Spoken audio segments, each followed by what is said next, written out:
Well, consent has to be documented, but it also has to be informed. And informed means you have to understand what you're consenting to. You needed to be walked through in great detail all of the issues that were relevant to you on the psychological and medical front, all the options that were available to you, and the pros and cons of all those options. I can't see in any possible way that that could have been done with any degree of thoroughness in something under 6 months of weekly therapy. And I would say that's an absolute minimum to walk anyone through something as complicated as what you laid out. The problem with me starting it so young was not only that I couldn't consent, I couldn't really fathom the full picture of things. You know, I'll never be able to breastfeed. I'll never have that erogenous sensation in my chest back. I do hate to speak about it, but I'm experiencing sexual dysfunction at the age of 18. That's something that women usually go through when they're in their 40s to 50s. How is I supposed to know?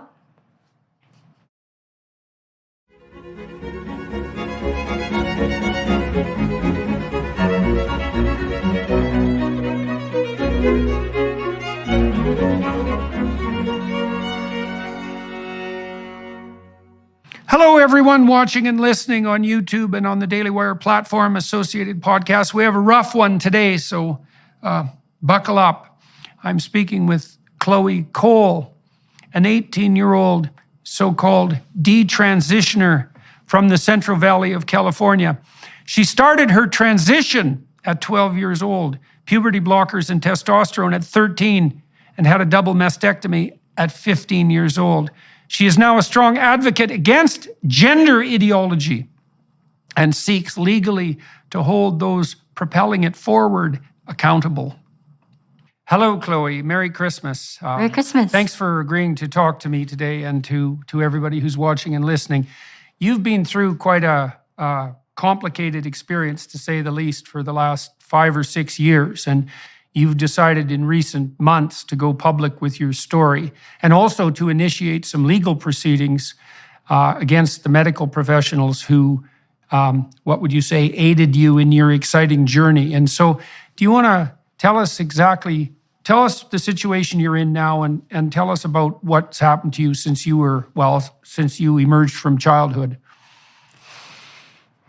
Yeah, so at the age of 12, I started experiencing some gender dysphoria, and I started seeing a therapist, and I got the diagnosis, and I started going on the path of medical transition at the age of 13, starting with blockers and then moving on to hormones. And at 15, I got a double mastectomy, but it turned out that it wasn't the best decision for me, and I stopped transitioning at the age of 16. Okay, so let's go back to when you were 12. Well, about when did you hit puberty? I had a fairly early puberty. Actually, I started developing at around the age of 9, if not a little bit earlier. Okay, and so. So at 9, do you remember if that changed you emotionally? Yeah, it did. It was really difficult for me, actually. Okay, so let me give you a little background. You tell me if anybody's ever told you this before, okay? So boys and girls before puberty experience approximately the same levels of negative emotion. So that would be primarily anxiety and emotional pain, or even sometimes susceptibility to physical pain. And emotions like frustration and disappointment and shame and guilt and self-consciousness are all part of that, what would you call it, network of negative emotion. Now, what happens to girls when they hit puberty, and no one knows exactly why this is that their negative emotion levels go up. And so that on average, women, biologically mature women, are more sensitive to negative emotion than biologically mature men. And that kicks in at puberty. Now, there's a variety of explanations for that, but no one knows for certain. And here's some of them. Okay, so first of all, sexual dimorphism and physical strength really emerges at puberty. So boys and girls are pretty evenly matched physically, but once puberty kicks in, boys are taller, stronger, heavier, and they're much stronger in terms of upper body strength. So women are at a disadvantage physically in relationship to anything that might have to do with physical combat. And so on those grounds, it makes sense for women to be somewhat more sensitive to threat. Okay, so then another explanation is that women are more vulnerably sexually than men because they bear a much higher cost for reproduction, obviously, with pregnancy and protracted dependence of infants. And so they're more vulnerable on the sexual front, so it makes sense for them to be more sensitive to any threat that's associated with sexual activity. And then the third explanation, and there may be more, is that women are charged, generally speaking, with the primary responsibility for infants, and infants are extremely dependent and vulnerable. And so you could make a case that adult women's nervous systems are actually adapted for the mother-child dyad and not for the, say, emotional well-being of the individual woman.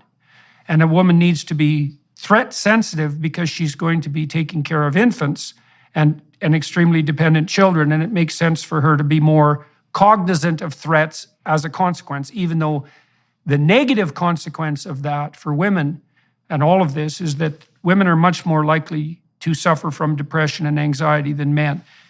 Cross-culturally, it's between 3-to-1 and 5-to-1. Now, men have their associated pathologies. Men are more likely to be antisocial, for example, and to abuse alcohol.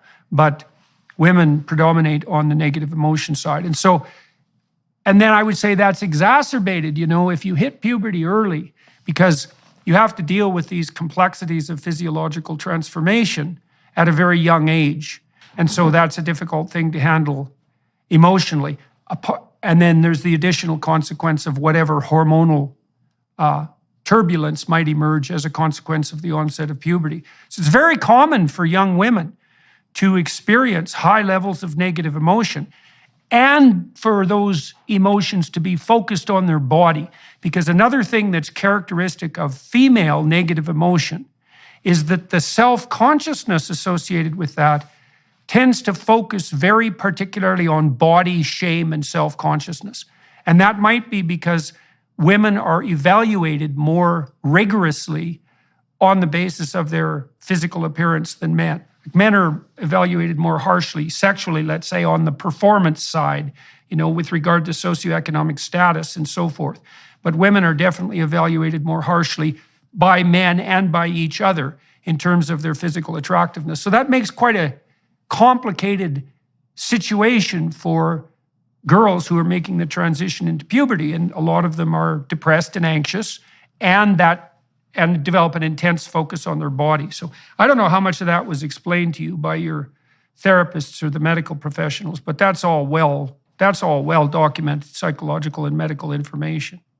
Yeah, none of that was really explained to me by therapists or even growing up. I mean, even so,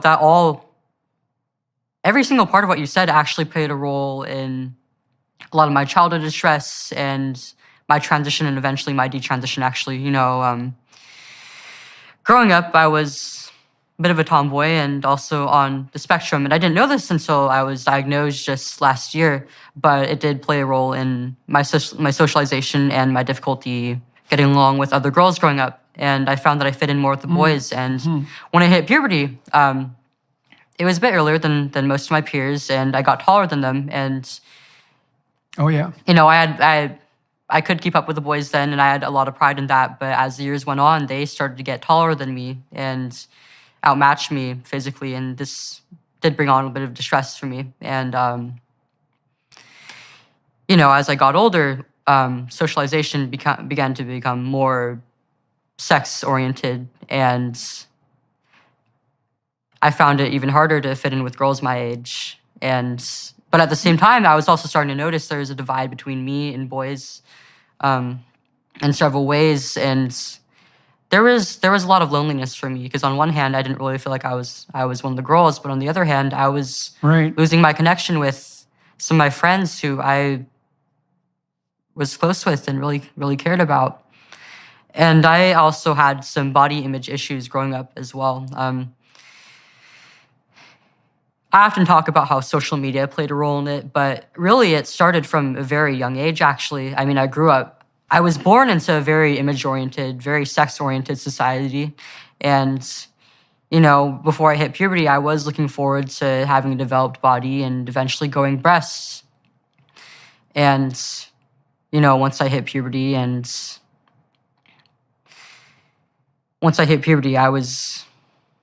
it wasn't what I expected, and I was really quite disappointed how I looked. I was very, very skinny. I was on the smaller chested side. And, I grew up in an age where we kind of glorify bodies that are very, very voluptuous, lots of curves. People often use the phrase like bottom heavy or hourglass, pear shape, things like that. And I didn't look like that at all. I was quite thin, a little on the muscular side. And if anything, my shoulders were probably the widest point in my body. And I kind of had a complex over this. I also liked having my hair short, and because of all this, I felt like, if anything, I didn't really look like a girl at all. I didn't look like the other girls my age, and I felt like I just wasn't pretty, and that I would never really have any worth as a woman. It's a very rare adolescent, and probably a particularly rare female adolescent who feels attractive in the early stages of puberty. So everything that you experienced, although you may have experienced it, in an exaggerated manner for some of the reasons you laid out, but everything you experienced is, in some real sense, par for the course for a few years for the vast majority of people. Now, you did add one additional issue, which we could delve into a little bit, which I think is relevant. So you said that you're on the spectrum and that you had an easier time communicating with boys than with girls. And so here's something to know about that. So the biggest reliable difference that's been documented between males and females, and this becomes even larger in egalitarian societies, by the way, is orientation of interest. So women are higher in negative emotion and they're more agreeable, and agreeableness is both compassion and politeness. And although the difference between men and women isn't massive, it's significant, and it also maximizes in egalitarian society. So it looks like it's biological. But the biggest difference is in interest. And boys, males, are more reliably interested in things, and girls, females, are more reliably interested in people. But people on the autistic spectrum are also more reliably interested in things. And so, for example, if you're extremely autistic, the psychological phrase for descriptive purposes is lacking theory of mind. And so extremely autistic people have a hard time understanding what's going on in someone else's mind at all. They tend to be almost entirely thing-oriented. And there's a much higher preponderance of autistic symptoms among engineers. And then if engineers in Silicon Valley, for example, male engineers and female engineers often, by statistical comparison, often marry, and their children are disproportionately likely to be autistic. And so the fact that you are tilted towards the autistic end of the spectrum, first of all, that might just be an indication of neurological wiring that tilts you towards interest in things, just so you know that. So that's not necessarily autistic in and of itself. It's just part of the normal variation in what would you call it? Well, in attentional orientation. But the fact that you were on the spectrum, let's say, and more interested in things is going to make it more difficult for you to communicate with girls, because girls are reliably more interested in people. And then on the image front, this ties in with the idea of self-consciousness. So if you're on stage and you're talking to people and you become aware of yourself, tends to make you nervous and sweat and to become uncomfortable, to experience high levels of negative emotion. And self-consciousness itself looks like a manifestation of negative emotion. They're incredibly tightly linked statistically, almost indistinguishable from one another. And so what you see happening very often in girls, because girls are self-conscious in relationship to their body, because that's one of the primary ways they're assessed, let's say, for attractiveness and for social status, is that self-consciousness tends to take the form of intense preoccupation with body and with image. And so that can be exacerbated by whatever social trends happen to be in place, but it's a very deep-seated problem. And so that's part of, and also the fact that you hit puberty earlier is going to make that, obviously, is going to make that more complicated, because it means you're not as neurologically or practically mature when you have to contend with all these issues. So everything that you described, in some sense, could have been attributed to the difficulties of normative development, just so you know. And this proclivity of teenagers to develop depression and anxiety, I want to take that apart for a minute too, for everybody who's listening. So imagine gender dysphoria. Okay, so 10 years ago it was comparatively rare, but not unheard of. But imagine it has two components, okay? One is a tendency towards negative emotion, so suffering, anxiety, depression, frustration, disappointment, pain, shame, guilt, self-consciousness, all of that. And then imagine there's a second part of it that's more specifically focused on discomfort with the body. Okay, the first part of that is the bulk of it. So if you look across forms of psychopathology, like mental illness, the major segment is high levels of negative emotion like depression and anxiety. And a secondary segment is the particular manifestation of that, in your case, in body dysmorphia.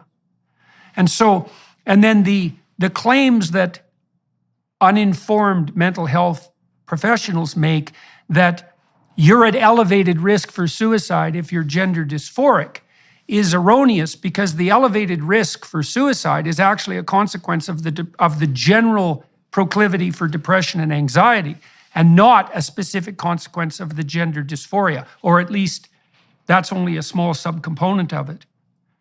And so that's another thing to know, is that the main clump of psychopathological manifestation, mental illness, is centered on heightened levels of negative emotion. And of course, that spikes for adolescent girls. Now, you may have been told this, but perhaps you weren't. So there are good long-term studies of children with gender dysphoria. Most of them were conducted in Toronto, where I happen to be, by a man named Ken Zucker. And Zucker ran a clinic for gender dysphoric kids way before this became part of the culture war, let's say. And he was a very straight and honest scientist, a very good researcher, not a political person. And what he showed was, what his clinic showed, many peer-reviewed studies, was that gender dysphoria of the type that you described is relatively rare. But if you leave kids alone till they're 19 or 18, 80 to 90% of them settle into their biological identity.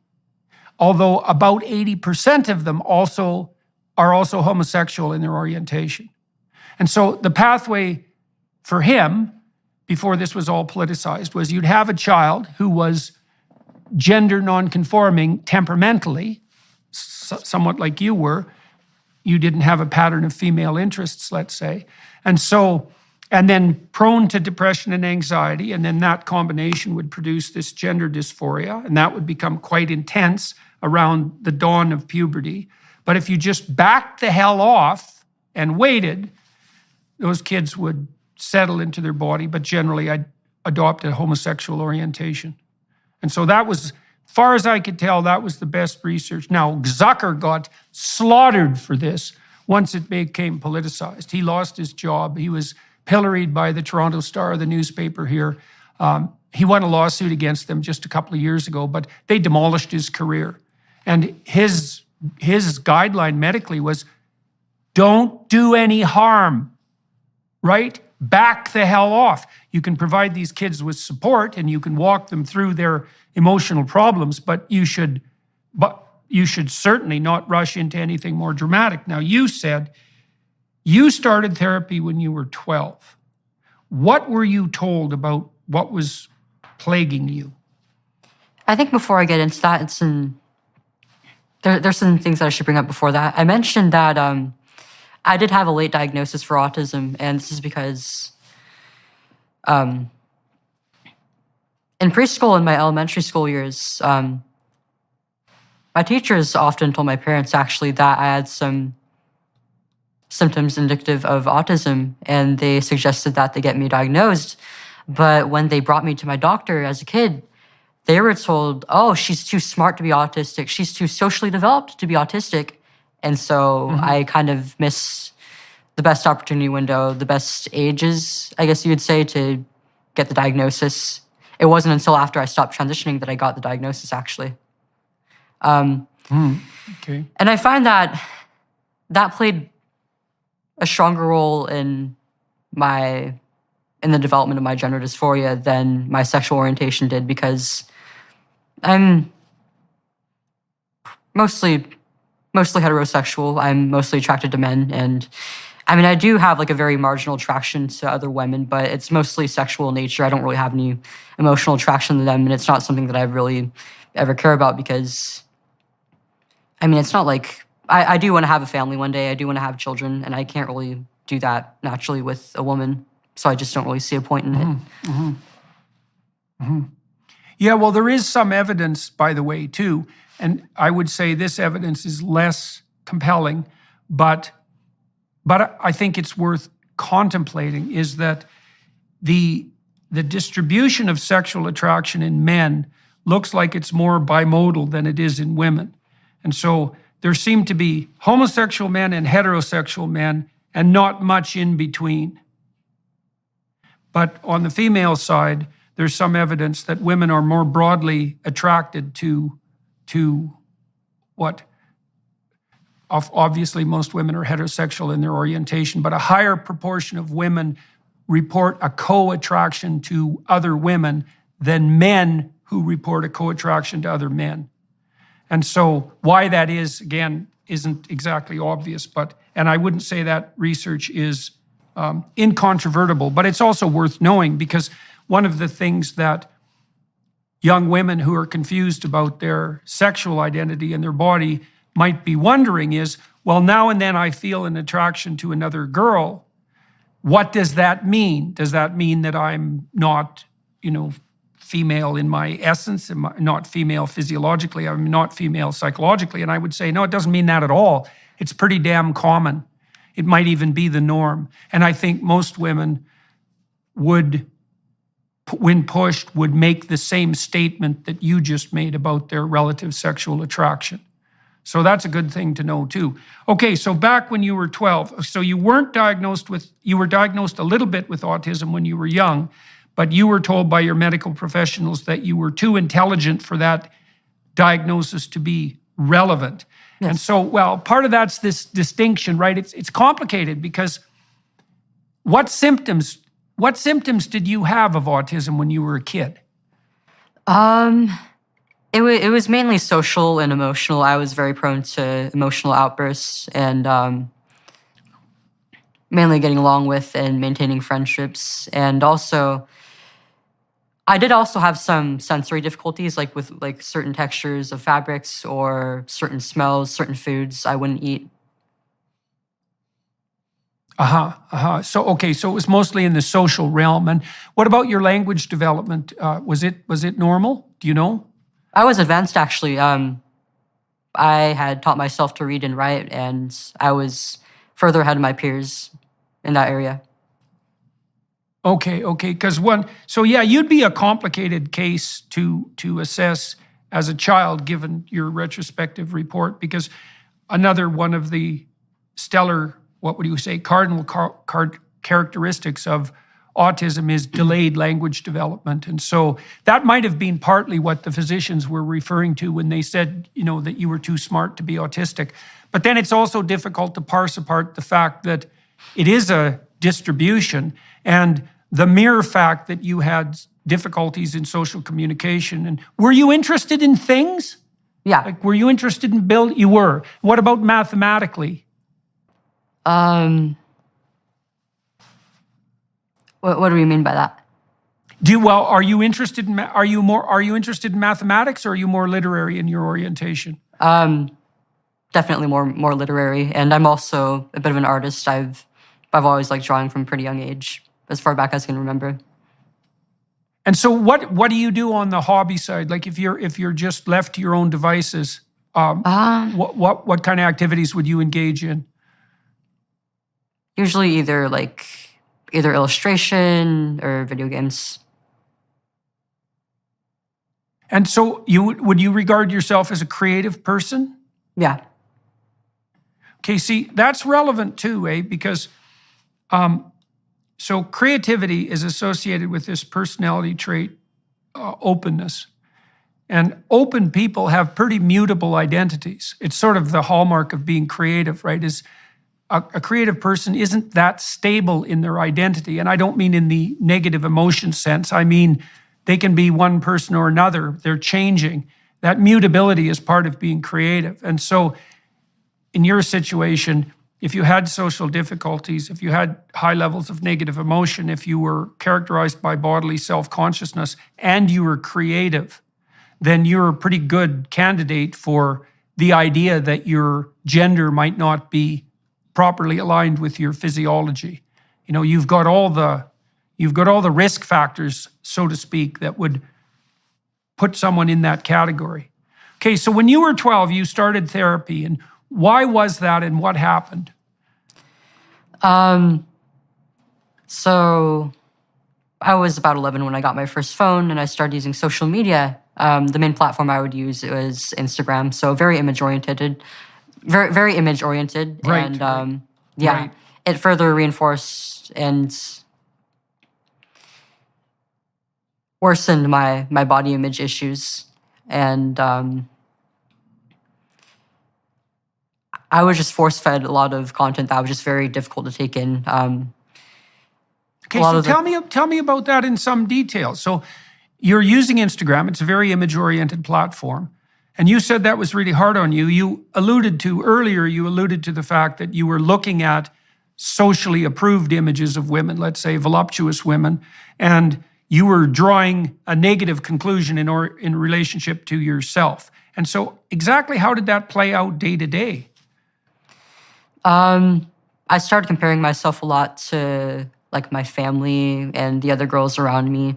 I mean, a lot of my female family members are larger chested, but I got the smaller breasted genes, and I was really quite insecure about this. And even though I hit puberty earlier than my other peers, a lot of them were outgrowing me, and I felt like I just couldn't keep up with other women.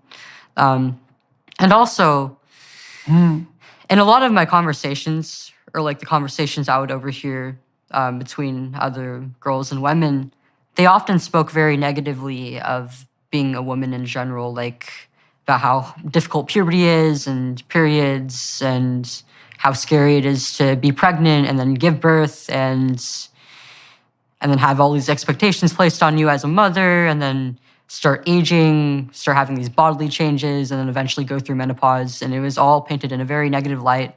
I never really heard about the blessings that came with any of these parts of being a woman. And so naturally, I mean, I wouldn't want to grow into one. So you were starting to get afraid of that. Yeah. Right, I also, right. Yeah, well, you know, when Go ahead. I would also start seeing a lot of feminist content at this time, which kind of reinforced those same ideas while also saying things that were pretty scary to me at the time, like, oh, we live under a patriarchy. We're being controlled by men and they don't care about us. They're taking away our rights. And, you know, I don't believe that now, of course, but I kind of fell into that line of thinking. And with all this, I just wanted absolutely nothing to do with being a woman. I didn't want to grow into a woman. Why would I?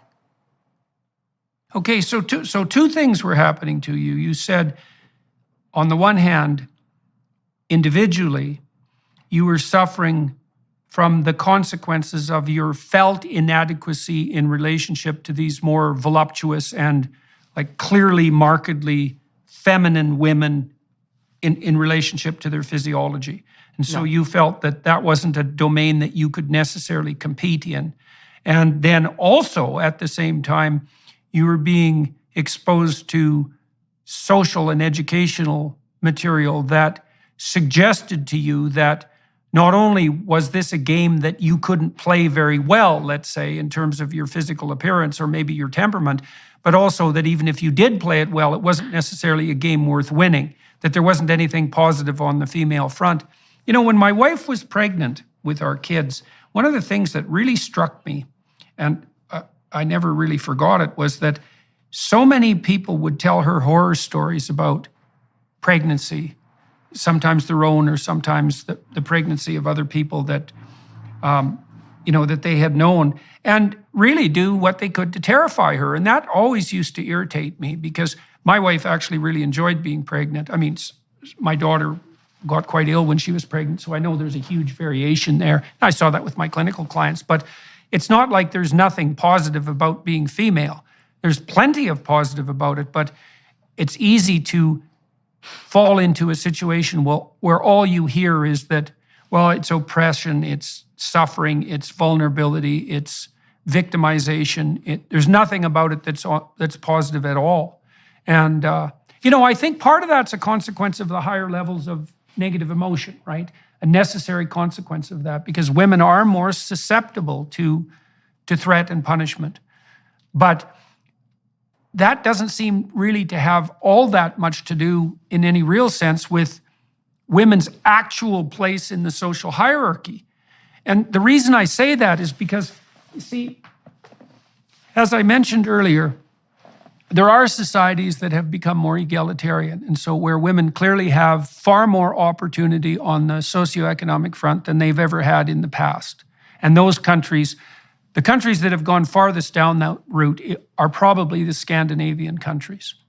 And the consequence of that is that the difference between men and women in negative emotion is actually higher than it is in traditional societies.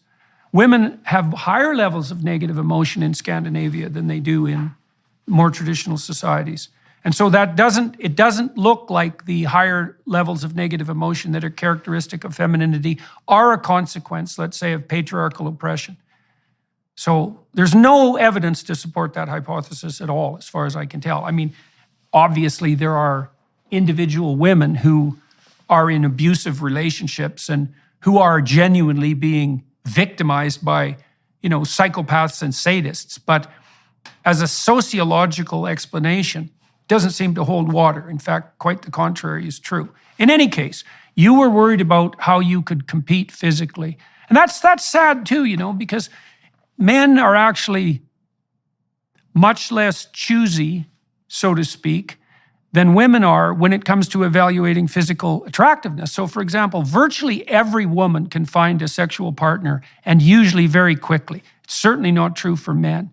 Men rate 50% of women as above average in attractiveness, whereas women rate 20% of men in above average in attractiveness. And so, this variation in body type that you suffered so much from might not have been an impediment at all to your ability to manifest yourself as an attractive person in a reasonable society.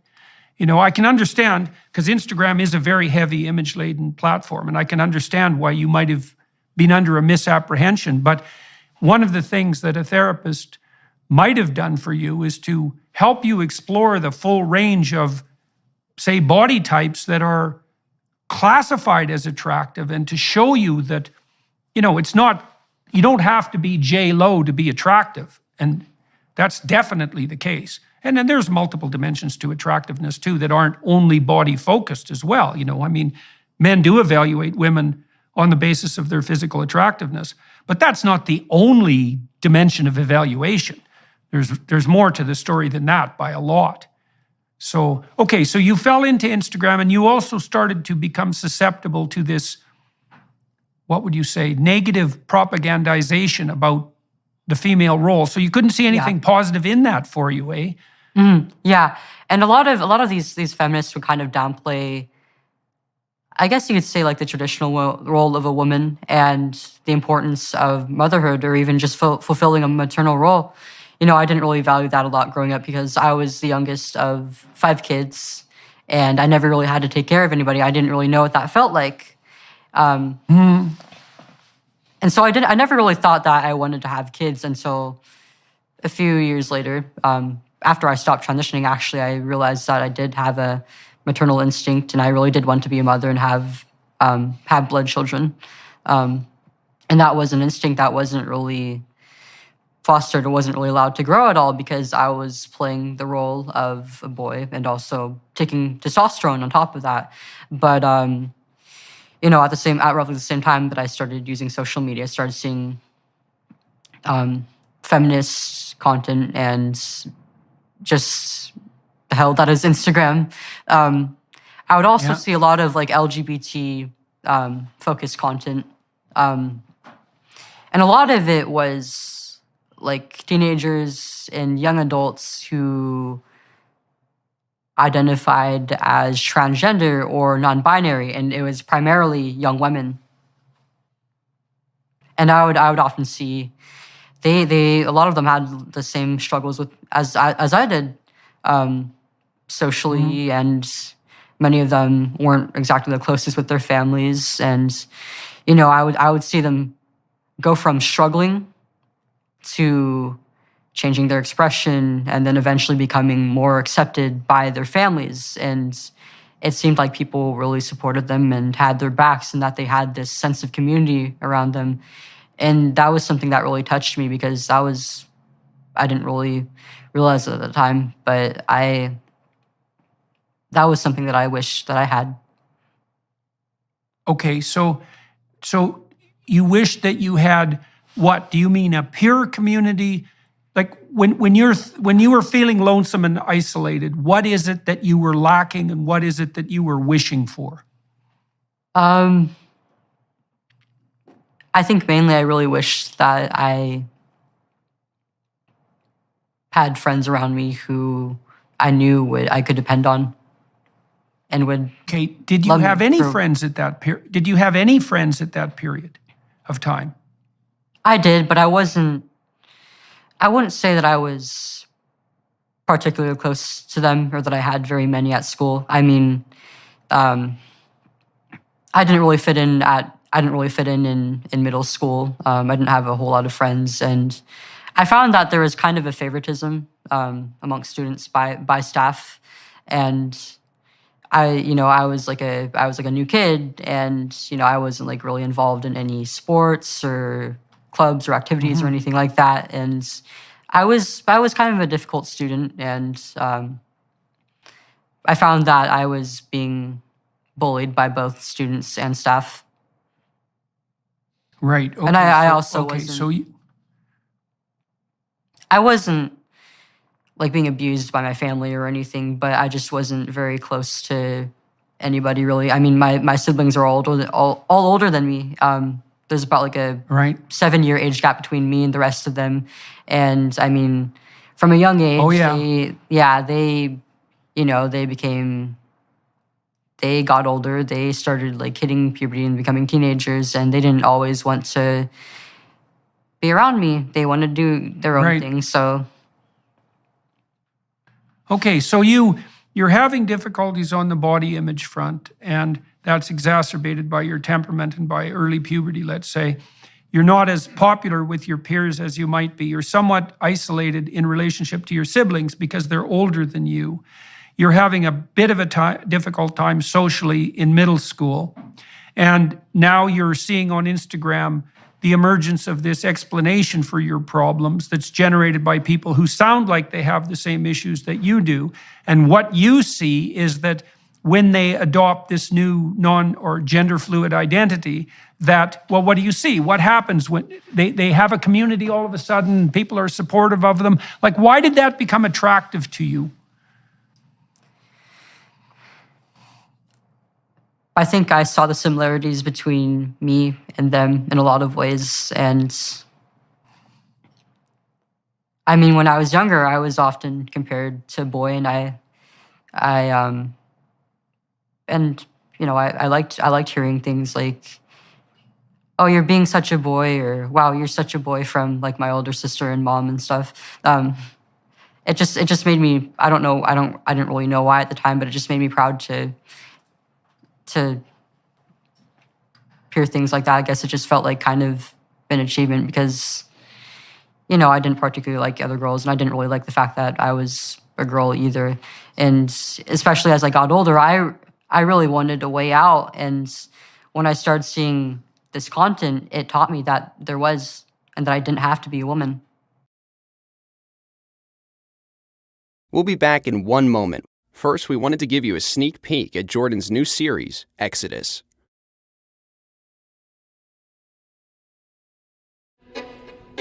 The Hebrews created history as we know it. You don't get away with anything. And so you might think you can bend the fabric of reality and that you can treat people instrumentally and that you can bow to the tyrant and violate your conscience without cost. You will pay the piper. It's going to call you out of that slavery into freedom, even if that pulls you into the desert. And we're going to see that there's something else going on here that is far more cosmic and deeper than what you can imagine. The highest ethical spirit to which we're beholden is presented precisely as that spirit that allies itself with the cause of freedom against tyranny. And yes, there is that exactly. hope. I want villains to get punished. But do you want the villains to learn before they have to pay the ultimate price? That's such a Christian question.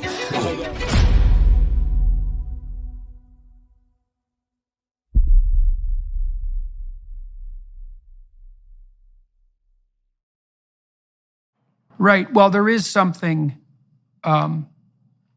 complementary, let's say, in some sense, about having those masculine attributes, those masculine qualities attributed to you when you're a young girl, because they're often associated, when they're positive, with something like courageousness and the willingness to explore and the ability to sort of stand on your own 2 feet. And so you can imagine how that might be attractive. And then you also were presented with a solution to your problems in some sense, right? You had quite a complex series of issues that were besetting you.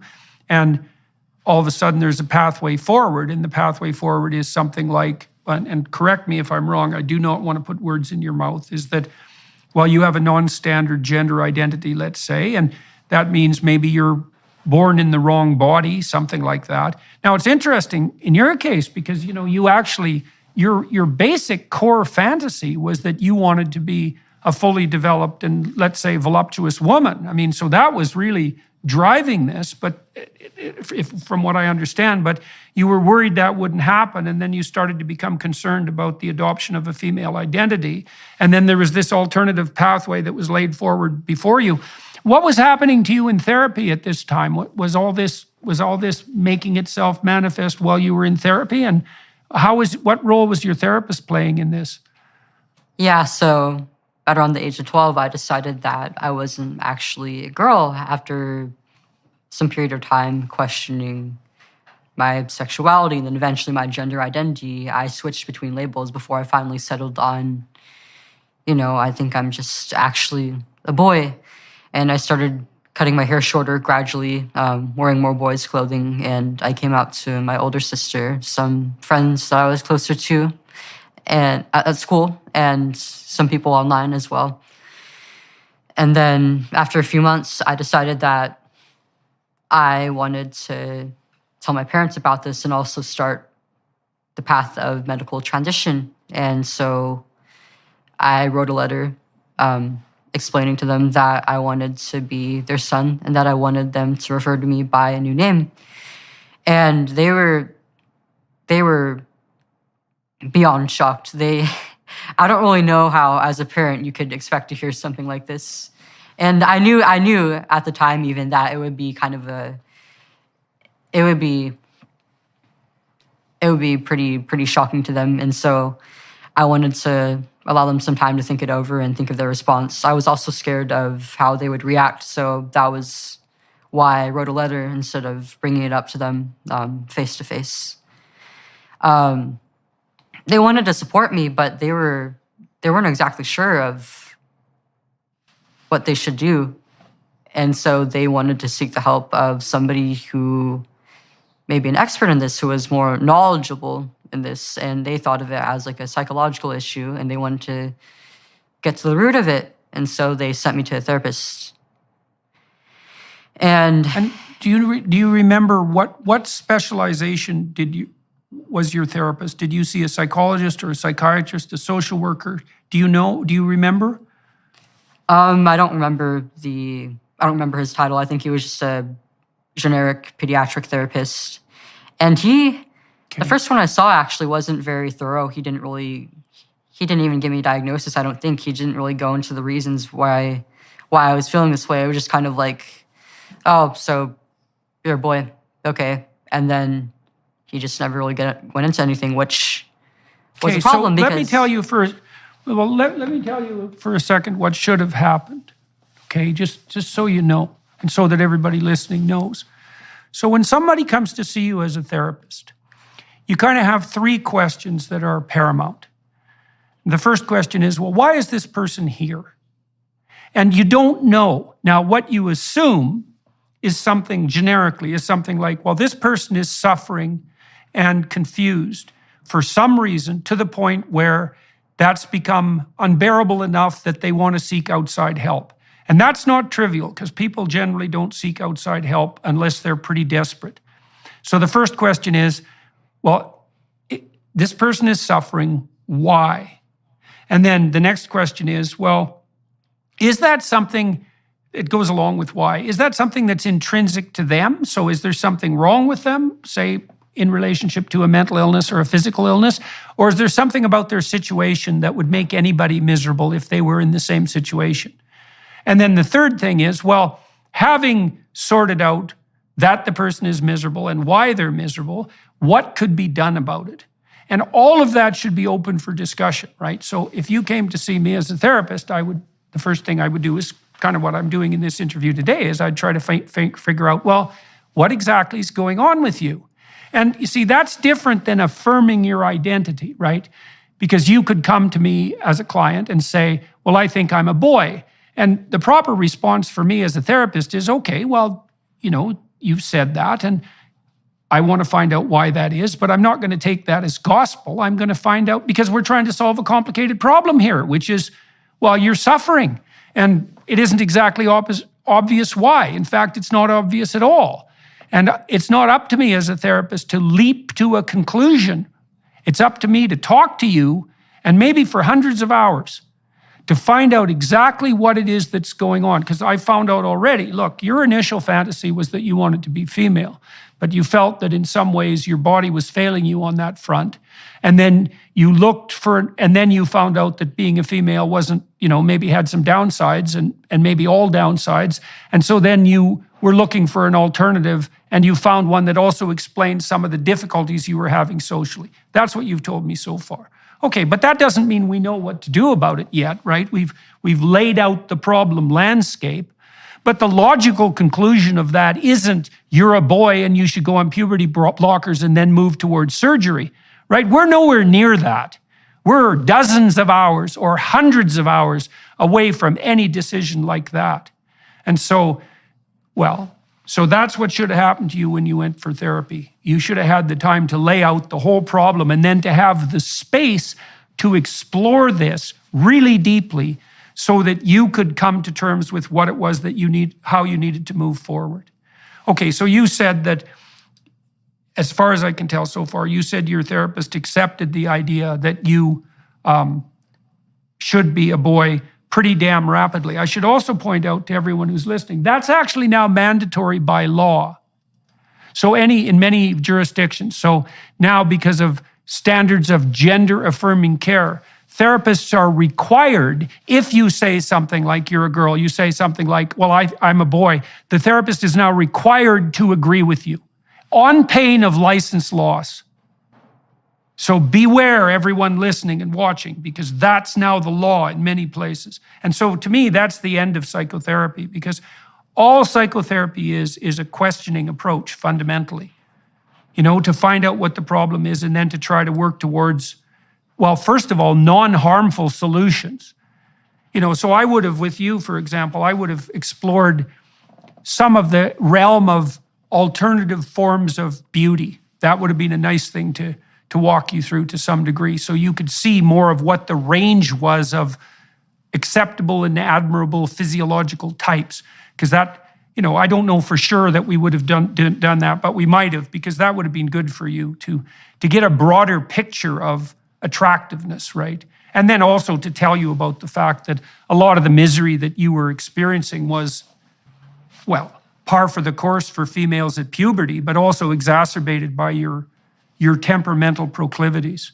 And so that might have helped you calm down a bit, right? Because you get a bit of an explanation for your misery that way. And